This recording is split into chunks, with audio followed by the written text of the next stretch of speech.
Gasol. This is over a 6'11" guy, and Gasol's a big dude. What kind of expectations do you set for yourself individually going into year 3? It's high. The way I look at it within myself, why not? Why can't I be the MVP of the league? At the top, to his left, lost his dribble, got it back. Joe King, Rose for three. Kaboom! Kaboom!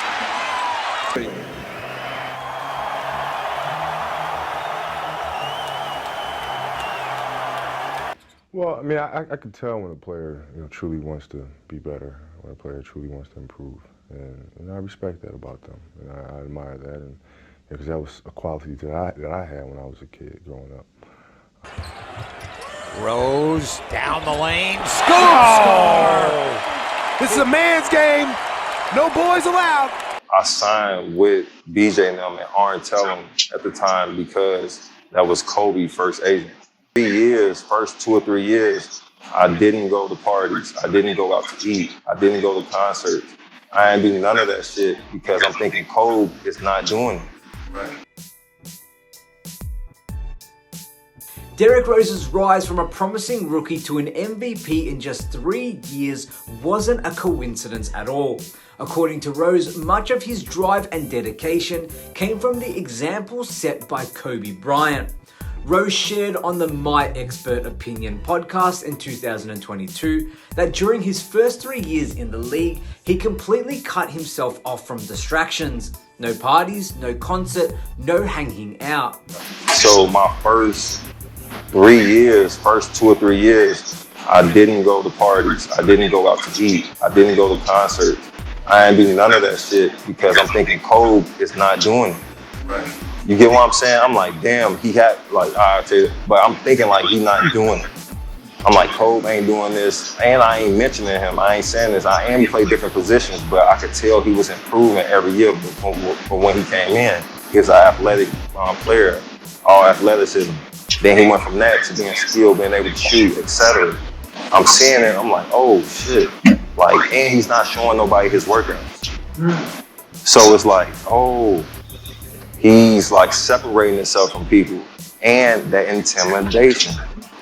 This level of discipline was extreme, but Rose knew he wanted to reach Kobe's level. He had to make some sacrifices in order to get there. He admired how Kobe separated himself from others through his hard work and commitment, and that intimidation factor played a big role in pushing Rose to elevate his own game. Rose even described what it felt like playing against Kobe, saying, when he caught the ball, you had 20,000 people in the arena like you about to get messed up. And that intimidation, where it's like when you play against him, it's in the air, bro. When he catch the ball, you got 20,000 people in the arena, like you about to get fucked up. Right. Like what move he finna hit you with, you know what I'm saying? That aura, that presence fueled Rose to push himself even harder, eventually leading to his MVP season. Rose's dedication paid off in the 2010-2011 season when he led the Chicago Bulls to a 62-20 record, the best in the league. That season, Rose averaged 25 points and 7.7 assists per game on solid shooting splits. His hard work and that obsessive focus on following in Kobe's footsteps helped him make history as the youngest MVP in NBA history at just 22 years old. Derrick, you've had a career year so far. You led this Bulls team to the best record in the NBA. You are the youngest MVP in NBA history.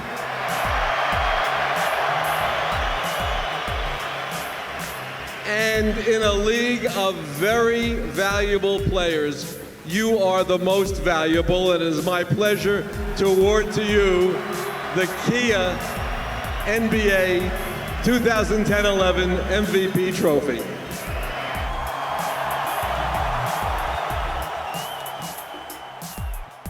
He mentioned that the reason why he won the MVP was largely because of Kobe's influence. It was Kobe's example that kept him focused, and the results were undeniable. Rose had become one of the most electrifying players in the league, and that MVP trophy was proof. But Rose's admiration for Kobe didn't stop with copying his work ethic. He actively sought Kobe's approval and validation. Rose signed with Aunt Tellem, Kobe's first agent, specifically to get closer to Kobe. He would ask Tellem about Kobe constantly, wanting to understand what made the Black Mamba so special. Rose even shared how much it meant to him when Kobe noticed his progress. I signed with BJ and them and Aunt Tellem at the time because that was Kobe's first agent. So I signed with him. I'm asking everything about Kobe.